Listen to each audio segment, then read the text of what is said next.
சர்வதேச விண்வெளி மையத்தில் சிக்கியுள்ள சுனிதா வில்லியம்ஸை முடிந்த அளவுக்கு சீக்கிரமாக பூமிக்கு திரும்ப அழைத்து வர வேண்டும் என்று அமெரிக்க அதிபர் டிரம்ப் எலான் மஸ்கிடம் வலியுறுத்தியுள்ளார். விண்வெளி துறையில் பிரைவேட் நிறுவனங்களை ஈடுபடுத்த அமெரிக்கா நீண்ட காலத்திற்கு முன்பே முடிவெடுத்திருந்தது.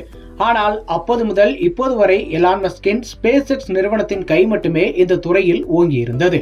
எலான் மஸ்குக்கு போட்டியாக வந்ததுதான் போயிங் நிறுவனம். விமானங்கள் தயாரிப்பில் நீண்ட அனுபவம் கொண்ட இந்த நிறுவனம் மனிதர்களை விண்ணுக்கு அனுப்ப ஸ்டார்லைனர் எனும் விண்கலத்தை ரெடி செய்திருந்தது.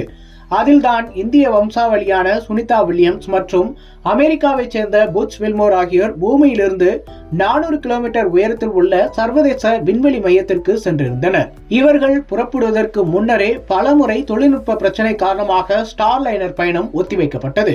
ஒரு வழியாக ஜூன் மாதம் அவர்கள் விண்வெளிக்கு புறப்பட்டார்கள். 10 நாட்கள் விண்வெளியில் தங்குவது, ஆய்வு செய்து முடித்துவிட்டு பூமிக்கு திரும்புவதுதான் திட்டமாக இருந்தது.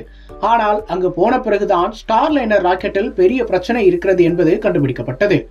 ராக்கெட் பூமிக்கு பத்திரமாக வர வேண்டும் எனில் த்ரஸ்டர் எனும் அமைப்பு முக்கியம். ஸ்டார்லைனரில் மொத்தம் 12 த்ரஸ்டர்கள் இருந்தன. இதில் 5 த்ரஸ்டர்கள் வேலை செய்யவில்லை. விண்வெளிக்கு போனதிலிருந்து இதனை சரி செய்ய சுனிதாவும் வில்மோரும் தீவிர முயற்சிகளை மேற்கொண்டனர். ஆனாலும் சரி செய்ய முடியவில்லை. பின்னர் வேறு வழியின்றி ஸ்டார்லைனர் ஆட்கள் இல்லாமல் பூமிக்கு திரும்பியது. தற்போது விண்வெளியில் சுனிதாவும் வில்மோரும் சிக்கியுள்ளனர். அவர்களை பத்திரமாக மீட்க வேண்டும். இதற்காக எலான் மஸ்கிடம் அப்போது அதிபராக இருந்த பைடன் உதவி கேட்டிருந்தார். அவர் கேட்டதின் அடிப்படையில் க்ரூ டிராகன் எனும் ராக்கெட்டை எலான் மஸ்க் ரெடி செய்து அனுப்ப திட்டமிட்டிருந்தார். குறிப்பிட்ட நேரத்தில் அனுப்ப முடியவில்லை. இருப்பினும் நீண்ட தாமதம் இல்லாமல் செப்டம்பர் 28ஆம் தேதி அது விண்வெளிக்கு சென்றது. இதற்கு மேலும் சுனிதாவை கூப்பிட்டு வரலாம் என்று நினைத்தார்கள். ஆனால் அங்குதான் மற்றொரு ட்விஸ்ட் நடந்தது. அதாவது ராக்கெட்டை நினைத்த நேரத்திற்கு அங்கிருந்து அனுப்ப முடியாது. எனவே சுனிதா பிப்ரவரி மாதம் பூமிக்கு திரும்புவார் என்று அறிவிக்கப்பட்டது.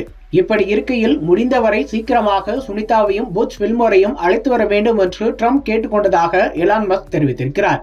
எக்ஸ் தளத்தில் இதனை பகிர்ந்து கொண்ட அவர் முடிந்தவரை சீக்கிரமாக அழைத்து வருவேன் என்று ட்ரம்புக்கு பதிலளித்துள்ளதாகவும் கூறியுள்ளார்.